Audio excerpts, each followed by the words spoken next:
Kori roti chicken Mangalore style. Take 800 grams chicken and marinate it with 1 teaspoon chili powder, 1 teaspoon salt and half teaspoon haldi powder and keep it aside for 20 minutes. Then take 1 tablespoon jeera, 1 tablespoon coriander seeds, 1 teaspoon pepper, 7 to 8 red bedgi chilies, 1 finely chopped onion, 1 coarsely chopped onion and 8 to 9 pods of garlic.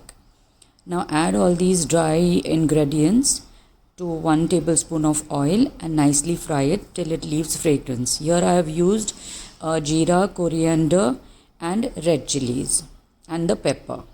These 4 ingredients. You fry it, keep it aside. Then put the coarsely cut onion, 1 onion and 6 to 7 pods of garlic and fry them.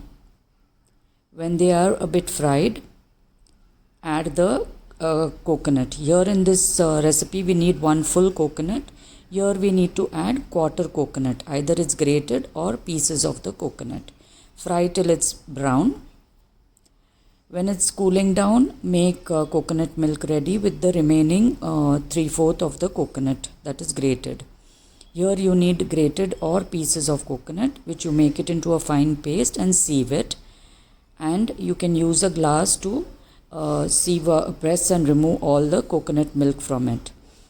And once you sieve it, the remaining coconut, again you put it in the mixie, add some water and you repeat this process. And you get a thick coconut milk from this.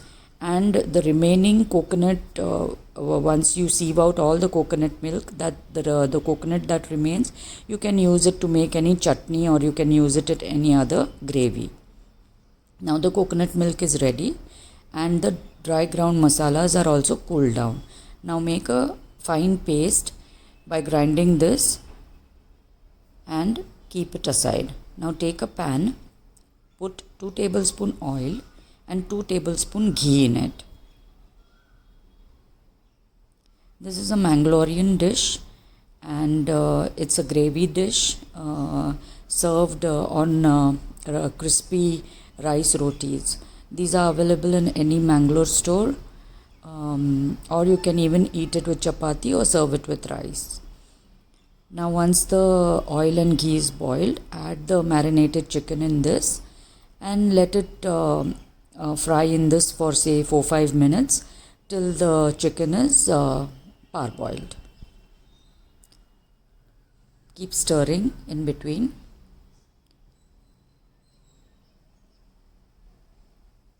When the chicken is half boiled, you need to add the ground masala in this. Add the full ground masala in this and add the finely chopped onion in it. 1 finely chopped onion in this. And mix it nicely. Add salt at this stage and taste.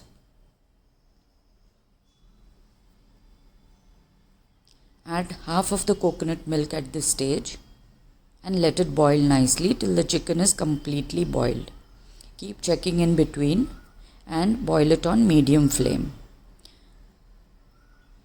Close the lid and let the chicken boil nicely. This will take about 8 to 9 minutes. Once the chicken is tender, nicely boiled, add the remaining coconut milk and mix it. No water is added to this gravy. And take a small pan, put 1 tablespoon ghee in it and add half finely chopped onion to it. This is for seasoning. Do not brown this onion, just make it translucent. Say around 2 minutes you need to fry it and then you need to add 1 tablespoon of garam masala to this. Any garam masala you can use, homemade or store bought. So add the garam masala and fry it for another minute or so.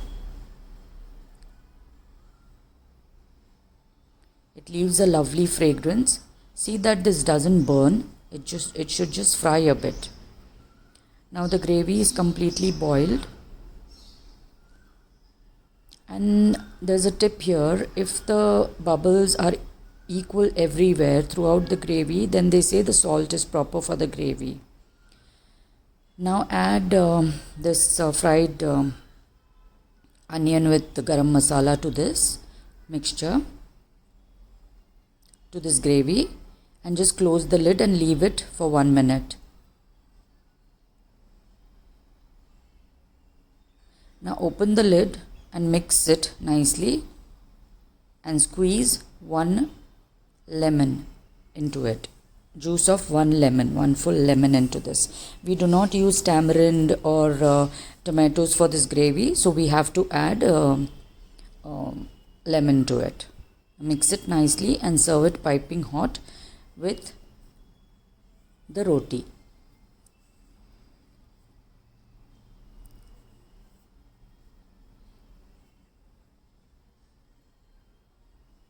These are the rotis and they need to be placed. They are very crispy. They are like papad. You need to place them on a plate and you need to put the gravy on it and serve. This is a wholesome meal and it is very tasty, and you should try this Mangalorean dish. My kids love it and I hope you all enjoyed watching this video. Please try and subscribe to my channel and like my videos. Thank you for watching.